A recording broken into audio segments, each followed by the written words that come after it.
ఈ సకినేటిపల్లి మండలం మోరి గ్రామంలో ఉన్నాము. ఇక్కడ ఈ రాముడు గారని చాలా సంవత్సరాలుగా జీడిపప్పు మీద వ్యాపారం జరుగుతుంది. ఇక్కడ ప్రస్తుతం మనం చూస్తున్నాము జీడిపప్పు బెల్లం అచ్చు తయారీ విధానం కొనసాగుతుంది. మరి ఈ రోజుల్లో చాలా జీడిపప్పు చాలా ప్రియమైనటువంటి ఈ రోజుల్లో కూడా ప్రజలందరికీ కూడా అందుబాటులో ఈ యొక్క ఆహార పదార్థాన్ని జీడిపప్పు అచ్చు ప్రత్యేకత, దీనిని అందివ్వాలనే ఉద్దేశంతో కుటుంబం యావత్తు చేస్తున్నటువంటి కుటీర పరిశ్రమ.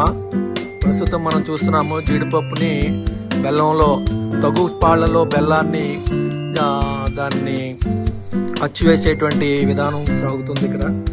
మరి జీడిపప్పు చాలా శ్రేష్టము, ప్రతి వాళ్ళు కూడా ఆరోగ్యానికి మంచిదని చెబుతున్నటువంటి విధానము. జీడిపప్పు యొక్క విశిష్టత. మోరీ గ్రామంలో ఉన్నాము. తయారైనటువంటి జీడిపప్పుని ఇలాగా అచ్చుల్లో తయారు చేస్తూ ఉంటారు. అచ్చుల్లో కోసి దాన్ని 1/2 కిలో, 1/2 కిలో అలాగే చొప్పున ఇక్కడ విక్రయిస్తూ ఉంటారు. ఈ యొక్క ప్యాకింగ్ విధానాన్ని కూడా చక్కగా జరుగుతుంది ఇక్కడ. మనం చూస్తున్నటువంటి ఈ యొక్క ప్యాకింగ్ విధానం చూసినట్లయితే చాలా ఆరోగ్యకరంగా శాస్త్రీయంగా జరుగుతున్నటువంటి ఈ ప్రక్రియలు ఎక్కడా కూడా దోమలు కానీ ఈగలు కానీ ఎక్కడా లేకుండా పరిశుభ్రమైనటువంటి వాతావరణంలో జరుగుతున్నటువంటి ఈ విధానం ఈ జీడిపప్పుకి ప్రత్యేకత, ప్రాముఖ్యత. తూర్పుగోదావరి జిల్లా సకినేటిపల్లి మండలంలో ఉన్నటువంటి మోరీ గ్రామంలో ప్రస్తుతం మనం ఉన్నాము. ఇది కుటీర పరిశ్రమగా జరుగుతున్నటువంటి విధానము.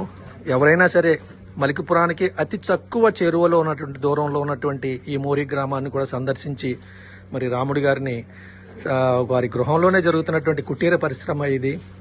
చక్కగా జీడిపప్పుని డ్రై చేయటము, తర్వాత బెల్లాన్ని తగుపాళ్లలో అచ్చుకి తయారు చేసే విధంగా దాన్ని మరగపెట్టి దానిని చేస్తున్నటువంటి విధానం కూడా జరుగుతుంది.